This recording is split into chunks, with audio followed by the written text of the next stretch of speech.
Bonjour et bienvenue à une autre émission de Chapitres et Versets, une initiative du ministère de l'EBCRS. Mon nom est Éric et il me fait plaisir de vous retrouver en cette journée bénie. Aujourd'hui, nous allons retrouver notre ancien enseignant principal de notre assemblée dans un message déjà en progression. Pour assister en personne à nos enseignements et prédications, veuillez nous rendre visite au 4405 rue Aurel à Saint-Hubert, sur la rive sud de Montréal, les dimanches matins à 10h30. En attendant de vous voir bientôt, sans plus tarder, allons écouter cette partie d'enseignement. Donc, la semaine passée, nous avons parlé légèrement des chrétiens mélangés dans l'espace puis dans le temps. Des philosophies, des perspectives erronées sur un supposément enlèvement de l'ensemble des vivants liés à l'Église dans une vision tribulationniste. On a parlé du pré-tribulationniste, du mid-tribulationniste, du post-tribulationniste, donc en faisant référence aux 7 années de persécution ou de tribulation.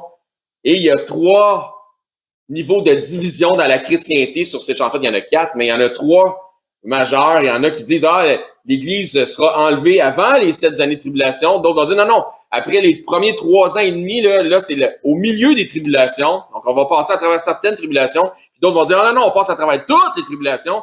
L'Église va être enlevée après les 7 années de tribulation. Et tous ces gens-là se divisent sur un sujet qui n'existe pas. C'est une chimère, ça n'arrivera pas. Et c'est ce qu'on va voir aujourd'hui pour des choses qui arriveront jamais. Imagine-toi, 3 parties divisées pour une affaire qui n'arrivera pas. Et on va démontrer ça ce matin. Donc, on aura probablement l'occasion d'y revenir, justement, à tous ces enseignements-là à travers nos études, Dieu voulant. Vous pouvez tourner maintenant, si vous voulez, dans Romains chapitre 10.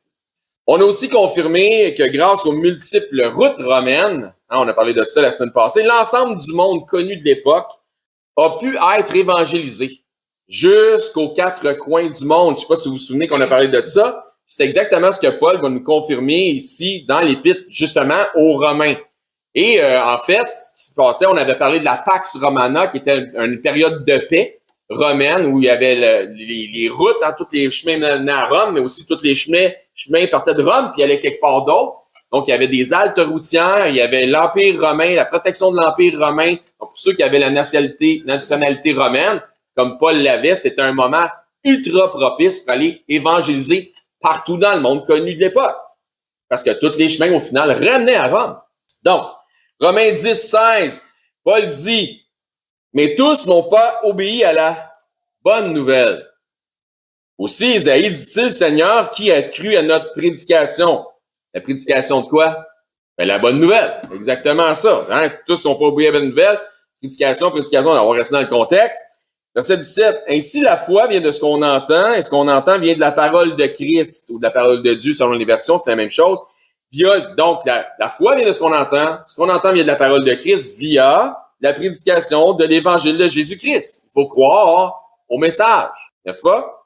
On continue. Mais je dis, n'ont-ils pas entendu? Donc, Paul pose une question. N'ont-ils pas entendu? Quelle est sa réponse? Avec un point d'exclamation. Au contraire! Ils ont entendu. Pourquoi? Parce qu'il dit, leur voix est allée, où ça? Par toute la terre. Et leur parole aux extrémités du monde. Faire quoi? Prêcher la bonne nouvelle de l'évangile de Jésus-Christ. Est-ce que vous avez suivi ça? Parfait. Donc, grâce au système ultra sophistiqué des routes romaines de l'époque, l'évangile s'était répandu relativement rapidement pour ce temps-là. Ce qui fait en sorte que ce que Jésus avait dit dans Matthieu 24, dans le chapitre 24 de l'évangile de Matthieu, n'est plus futuriste, n'est pas futuriste. Donc, c'est pas du futur, mais ce sont des choses qui sont passées. Et c'est ce qu'on va, donc, c'est des choses qui ont déjà été accomplies. Et c'est ce qu'on va voir ce matin. Dans Matthieu 24, vous n'êtes pas obligé de tourner là, vous pouvez prendre la référence, mais c'est des passages que pour la plupart d'entre vous, vous les connaissez bien. Matthieu 24, 14, ça dit, cette bonne nouvelle, Jésus dit, cette bonne nouvelle, donc il parle de quoi? De l'Évangile. Cette bonne nouvelle, la même bonne nouvelle dont Paul nous parle dans Romains 10, qui a été prêchée partout dans le monde, il dit, cette bonne nouvelle du royaume sera prêchée dans le monde entier. Qu'est-ce que Paul venait de dire? Ils ont été par toute la terre, par tout le monde. Prêcher la bonne nouvelle. Pour servir de témoignage à toutes les nations, alors viendra la fin. Donc, selon les dires de Paul, en son temps à lui, pendant qu'il était encore en vie, parce que dans Romains, on l'a vu, lié à ce que Jésus prophétise. Si on lit ça ensemble, les éléments étaient déjà en place et réunis pour que la fin vienne, parce qu'il dit l'Évangile va être prêché et alors viendra la fin. Vrai ou faux? Donc, et la fin est effectivement venue. C'est arrivé. Dans Matthieu 24, 1, si on prend le début de ce qui a animé la conversation pour que Jésus dise à la fin, et cette bonne nouvelle, l'Évangile sera prêché partout dans le monde et alors viendra la fin, il y avait des questions où il y avait quelque chose qui s'était passé avec ses disciples dans une discussion. Dans Matthieu 24, 1, comme Jésus s'en allait au sortir du temple, ses disciples s'approchèrent de lui pour faire remarquer les constructions. C'est-tu beau, c'est-tu magnifique, c'est-tu merveilleux? Mais il leur dit, voyez-vous tout cela? Je vous le dis en vérité, et Jésus ne peut mentir, il ne restera pas ici pierre sur pierre qui ne soit renversée. Puis ensuite, au verset 3, les disciples lui demandent, quand est-ce que ces choses arriveront? Et il leur répond, après que l'Évangile, après que la bonne nouvelle ait parcouru l'ensemble du monde connu de l'époque, quel monde? Celui-là. Eh bien, ça va arriver. C'est là que ça va arriver. C'est ça qu'il leur répond, parce que c'est ça la question. C'est bien correct que les écrits de Matthieu soient écrits justement dans un style apocalyptique. Parce que ça nous démontre, je parle du chapitre 24 de Matthieu, ça nous démontre que Matthieu ne comprenait pas à 100% l'étendue de tout ce que Jésus expliquait. Ce qui démontre en fait que l'évangile de Matthieu a été rédigé avant l'accomplissement de ce qui s'est passé en 70. Donc avant l'accomplissement de cette prophétie, que pierre sur pierre ne soit renversée, que la fin vienne. Sinon, ça aurait été écrit en fonction d'une conclusion déjà, de quelque chose qui est déjà fait et non pas en fonction d'un élément à venir. Donc, l'espace et le temps nous confirment l'auteur.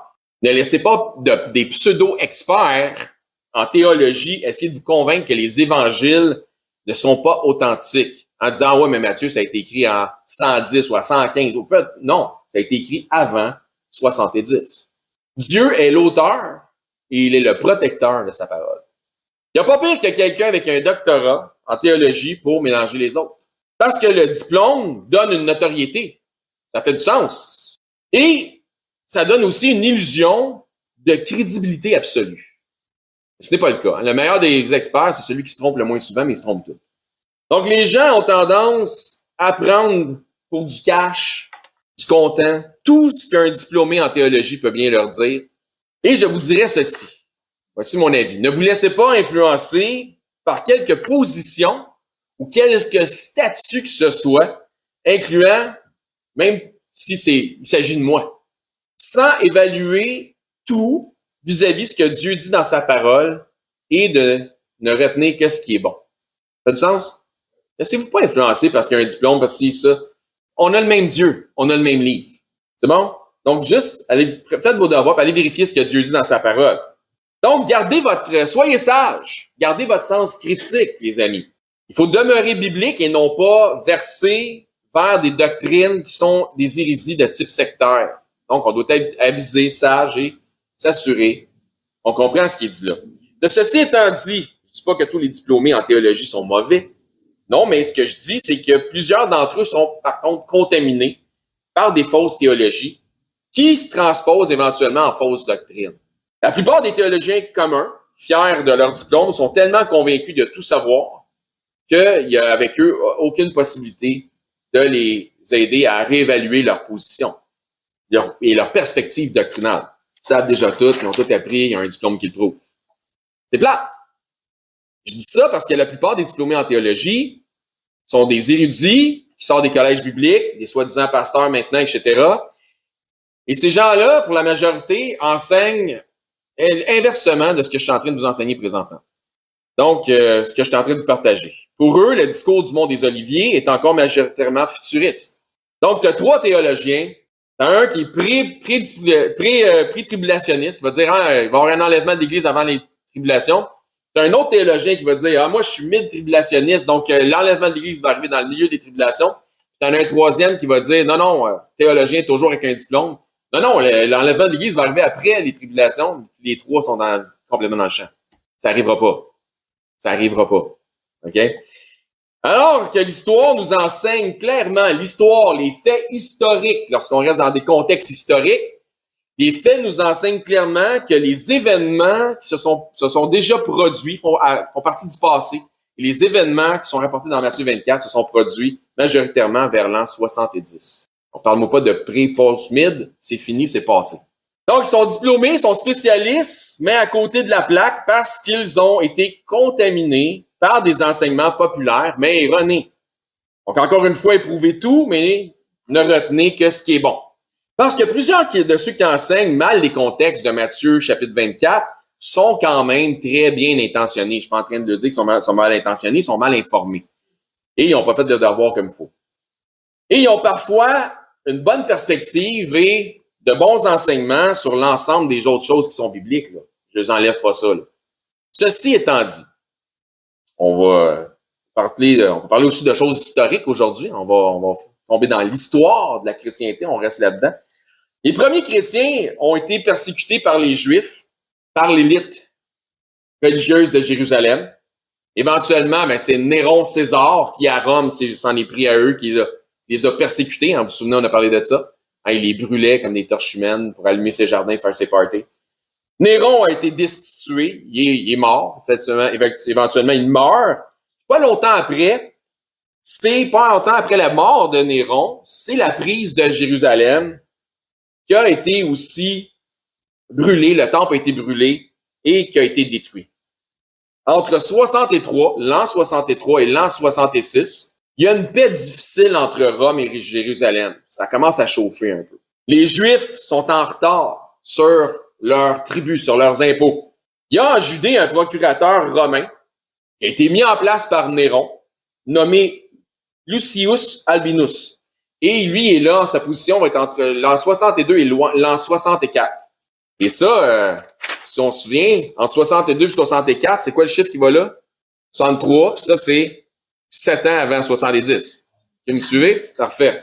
Donc, cet homme-là, ce procurateur-là, il a destitué le grand prêtre de l'époque, le grand sacrificateur de l'époque, quand il est arrivé en poste, à Jérusalem, qui était Hanan ben Hanan, qui lui a profité de l'intermède entre le moment où Albinus et son prédécesseur étaient pour arriver. Donc, son prédécesseur quitte, Albinus vient, il y a un espace-temps entre les deux. Hanan ben Hanan, il a profité de l'espace-temps entre les deux où il n'y avait pas personne pour faire valider la loi ou la loi romaine. Il en a profité pour s'infiltrer et pour faire lapider l'apôtre Jacques, le frère du Seigneur. C'était interdit. Les autorités juives n'avaient pas le droit de procéder à des exécutions capitales. Donc, quand Albinus y est arrivé, il l'a destitué parce qu'il avait appris qu'est-ce qu'il avait fait et qu'il n'avait pas le droit de faire. À cause qu'il avait fait tuer Jacques par lapidation. Donc, malgré que les Juifs ont mal pris eux autres pour le fait que Jacques avait été tué, c'était pas grave. Hanan ben Hanan, pour eux autres, c'est un gars correct parce que il était dans le judaïsme. Donc, malgré que les Juifs ont mal pris la destitution de leur grand sacrificateur, donc la période d'office d'Albinus est relativement paisible, mais les Juifs accumulent là le mécontentement. Puis ils commencent à démontrer des signes d'inconfort. Ils commencent à montrer des signes d'anarchie, puis il se fait des factions puis des groupes rebelles. Donc, nous sommes en 63 à peu près, comme j'ai dit, 7 ans avant la destruction du temple, avant la fin. Albinus a même tenté de calmer le chaos potentiel en éliminant les sicaires. Amis, frères et sœurs, merci d'avoir été attentifs à cette partie d'enseignement. Encore une fois, mon nom est Éric, hôte de l'émission Radio Chrétienne, Chapitres et Versets, une initiative du ministère de l'EBCRS. Si vous souhaitez joindre un ministère qui, dans un franc-parler, parfois défie les perspectives générales, l'EBCRS est un ministère pas comme les autres qui, par des enseignements bibliques, qui respectent les contextes des Écritures, mais aussi l'accent sur un enseignement qui vise la maturité spirituelle des disciples. Vous êtes invités à venir nous voir les dimanches matins au 4405 rue Aurel à Saint-Hubert sur la Rive-Sud de Montréal. Vous pouvez aussi nous écrire à l'adresse courriel suivante ebcrs-mtl1@gmail.com.